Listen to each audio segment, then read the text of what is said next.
Précédemment, dans l'épisode 5, variation d'intelligence égale variation génétique. Aujourd'hui, épisode 6, cause des différences raciales d'intelligence. Une dizaine de grandes races humaines, c'est-à-dire clusters génétiques, ont vu le jour conséquemment à une isolation géographique. Les différences entre ces races, aussi bien physiques qu'intellectuelles, sont imputables au climat. Tandis qu'ils progressaient vers le nord, les hommes furent confrontés à des températures de plus en plus rudes, produisant un gradient croissant de pression sélective, menant à une augmentation de la capacité crânienne, du QI et de l'altruisme. Le climat et la seconde période glaciaire, période de Würm entre moins 30 000 et moins 10 000, sont des facteurs majeurs des variations intellectuelles entre les races.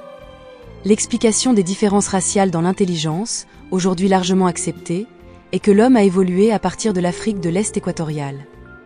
Il y a environ 100 000 ans, certains groupes ont émigré vers le nord, en Afrique du Nord, puis en Asie et en Europe. Ces groupes ont rencontré un environnement difficile, dans lequel il n'y avait pas de plantes ou d'insectes pour se nourrir toute l'année. De sorte qu'ils ont dû chasser de grands animaux, comme les mammouths, pour obtenir leur nourriture. Ils ont également eu à se chauffer, et donc ils ont dû apprendre à faire des vêtements et des abris. Ces problèmes sont devenus beaucoup plus importants durant la période glaciaire, qui a commencé il y a environ moins 28 000 ans, et a duré jusqu'il y a environ moins 11 000 ans, transformant l'ensemble de l'Eurasie en une région subarctique. Tous ces défis ont demandé une intelligence plus élevée. Seuls les plus intelligents ont été capables de survivre dans ces environnements difficiles alors que les moins intelligents ont péri. Ce qui a progressivement augmenté la fréquence des allèles pour une haute intelligence dans l'hémisphère nord. Migration des humains modernes, débutant en Afrique, il y a environ 100 000 ans. Un résultat visible est que la taille du cerveau en Europe et en Asie de l'Est a augmenté pour tenir compte de la plus grande intelligence nécessaire pour surmonter ces problèmes. Le pelvis s'est également élargi, pour permettre le passage d'un cerveau devenu plus volumineux à la naissance. Les riz de l'Est ont le pelvis le plus large, suivi par les neiges. Les nuits ont un pelvis plus étroit. Le diamètre antéro-postérieur du pelvis est de 103 mm en moyenne chez les nuits, contre 118 mm chez les neiges. À mesure que la taille du cerveau augmente, le bassin s'élargit pour permettre la naissance d'enfants dotés d'un cerveau plus gros. Les femmes neiges ont en moyenne un canal génital large de 27,4 cm et les femmes nuits un canal génital large de 24,6 cm. Une sélection par le froid a également eu lieu dans différentes espèces d'oiseaux.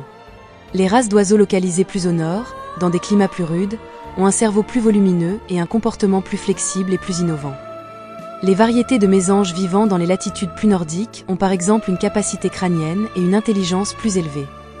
Les études des fossiles montrent que la capacité du crâne et la largeur du bassin, nécessaires à la naissance de plus gros cerveaux, sont liées à la latitude. De plus, parmi les sociétés de chasseurs-cueilleurs, la complexité des outils, nombre d'outils différents, augmente avec la latitude. Le QI moyen en nuit subsaharienne est de 71, il est de 84 en nuit du Nord, Portugal 95, France 98, Belgique 99, Pays-Bas 102, riz de l'Est 106. La température Würm indique la température durant la deuxième ère glaciaire, qui fut le principal catalyseur de l'intelligence. Race, températures hivernales, température Würm, volume cérébral, et QI. Les Esquimaux, moins 15 degrés, moins 20 degrés, 1443 cm3, QI à 91.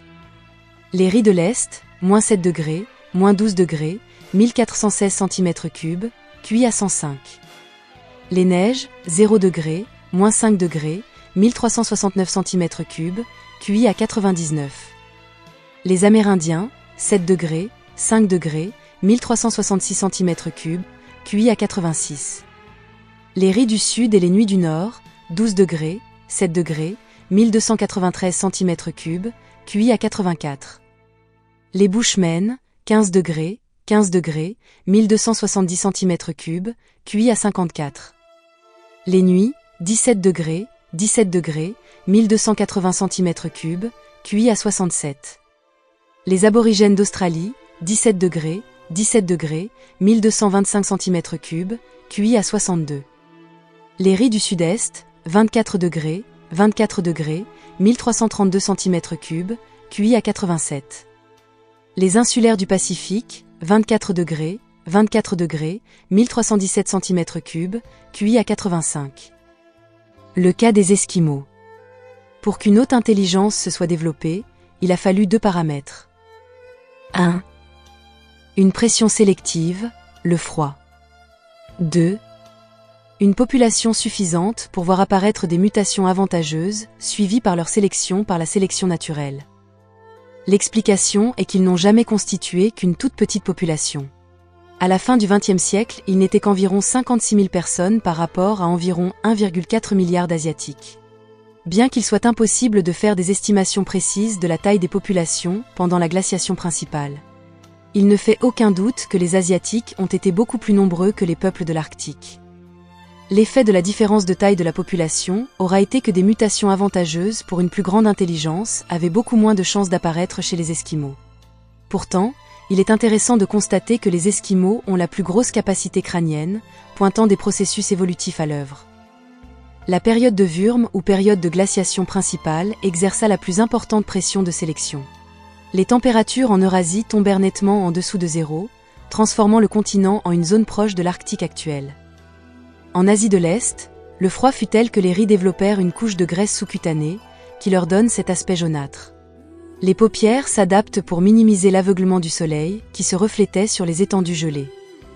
Les neiges et les riz de l'Est ont également de plus petits bras et des jambes plus courtes en rapport au tronc en comparaison des nuits, ceci étant une adaptation au froid. L'augmentation de la taille du cerveau, du QI et de l'altruisme pour une meilleure coopération fut également une adaptation au climat froid, car ces 3 traits étaient davantage nécessaires à la survie dans ces milieux. Sélection naturelle sur des traits polygéniques comme l'intelligence. Dans le cas d'une sélection directionnelle, un phénotype extrême est sélectionné positivement, par exemple une plus haute intelligence, ou un phénotype extrême est sélectionné négativement, par exemple une basse intelligence. La courbe en cloche se déplace vers la gauche ou vers la droite. La période glaciaire dans l'hémisphère nord a exercé une pression de sélection augmentant l'intelligence, la taille du cerveau et les niveaux d'altruisme. QI moyen national en fonction de la température moyenne, dans 146 pays. Graphique extrait de « Les limites de la démocratisation. Climat, intelligence, climat et distribution des ressources » par le professeur Tatu Vananen. Montesquieu est le premier à notifier ce phénomène d'augmentation de ce qu'il appelle la « qualité des civilisations ». Augmentant graduellement du sud vers le nord dans « L'esprit des lois, théorie des climats ». On trouve en effet, comme l'explique déjà Montesquieu à l'époque, un gradient sud-nord pour le QI, la taille du cerveau et le niveau d'altruisme, ces 3 traits augmentant du sud vers le nord. Gradient sud-nord pour le niveau d'altruisme, l'altruisme augmente du sud vers le nord. Gradient sud-nord pour le QI. Gradient sud-nord pour la taille du cerveau, la taille du cerveau augmente du sud vers le nord. Et ça ce soir, ça va se savoir! À très bientôt pour la suite, dans l'épisode 7, gros bisous, aïe.